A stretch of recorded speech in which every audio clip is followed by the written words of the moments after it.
Welcome to The Explainer. Today we are diving into a story that honestly sounds like it's been ripped from the pages of a Cold War spy novel, but it's happening right now. It's got everything. A wild demand for territory, the threat of a massive trade war, and maybe, just maybe, the fracturing of an alliance that's been solid for decades. So this whole thing really kicks off with a major economic shot across the bow from the United States. The White House has put out the word that it could slap tariffs, we're talking up to 25%, on goods coming in from 8 key European allies, including the United Kingdom. Now, you're probably thinking, okay, this must be about cars or steel or some other run-of-the-mill trade spat. But you'd be wrong. The reason for all this is something way more unusual, something you almost never see in modern diplomacy. It's about a demand for land. Right, so at the absolute heart of this entire standoff is the United States' desire to buy Greenland. You know, that massive, ice-covered island that's a semi-autonomous territory of Denmark? So why Greenland, and why now? Well, the White House is framing this whole thing as an urgent matter of national security. The argument goes like this. The island is a vital strategic location, and Denmark, which they've called a tiny country, is just too small to defend it from big rivals, like China or Russia. But what about the people who actually live there? How do they feel about all this? Well, the answer has been a massive, overwhelming no. An estimated 85% of the people on the island completely reject the idea. For them, it's not just about autonomy. It's a threat to their entire cultural identity. And this isn't just some abstract poll number. This is a feeling being shouted in the streets. Protests have actually broken out on the island, with people making it absolutely clear that their home and their future are not for sale. You really can't get a more direct message than that. As you can imagine, this whole ultimatum isn't just a private issue between the US and Denmark. Nope, it's creating a huge diplomatic rift that's spreading all across the Western world. So, let's take a look at how everyone's reacting.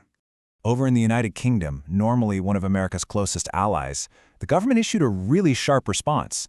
Downing Street didn't mince words, calling the threat completely wrong. They basically pointed out how absurd it is to punish a NATO partner for, following the exact defense strategy of the alliance. And just across the channel, the European Union's top leadership was singing the same tune. They put out a joint statement warning that these tariffs would wreck relations and could start a dangerous downward spiral. And they made it a point to say that a country's right to its own territory is a bedrock principle of international law. And this pushback isn't just coming from overseas. Back in the US, even members of the president's own Republican Party are raising red flags. Senator Tom Tillis, who co-chairs the Senate's NATO Observer Group, was really blunt about it, saying these tariffs would be bad for everyone involved, including America itself. So you see, what we have here is a fundamental clash of worldviews. On one side, you have the United States saying this is a critical move for national security, and on the other, you have Europe saying this is a total violation of sovereignty and the basic rules of how countries are supposed to deal with each other. Okay, quick timeout. Before we get into the economic mess this could cause, let's just be clear on what a tariff actually is. At its simplest, it's just a tax on stuff that's imported from other countries. It's designed to make foreign products more expensive. But, as we're about to see, tariffs can also be a really powerful political weapon. All right, so what would these tariffs actually do in the real world? Because this isn't just a political argument. It has serious, tangible consequences for businesses, for jobs, and for whole economies. So just how bad could it get? Well, for countries like the UK, which just went through the whole process of negotiating new trade deals with the US, the damage could be huge. All that hard work could just get wiped out overnight. Let's actually put some numbers on this, because this is where it gets pretty wild. Take British cars. Right now, 100,000 of them go to the US with a 10% tariff. This new threat would nearly triple that to 27.5%. And for UK steel, the tariff would double, going from an already steep 25% to a massive 50%. And believe me, the damage doesn't stop with the UK.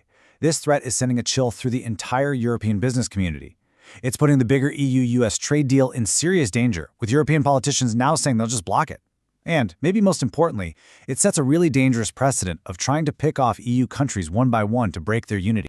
So, where does all of this leave us? Well, we're in a massive, high-stakes standoff. Threats have been made, lines have been drawn in the sand, and now the whole world is basically holding its breath to see what happens next.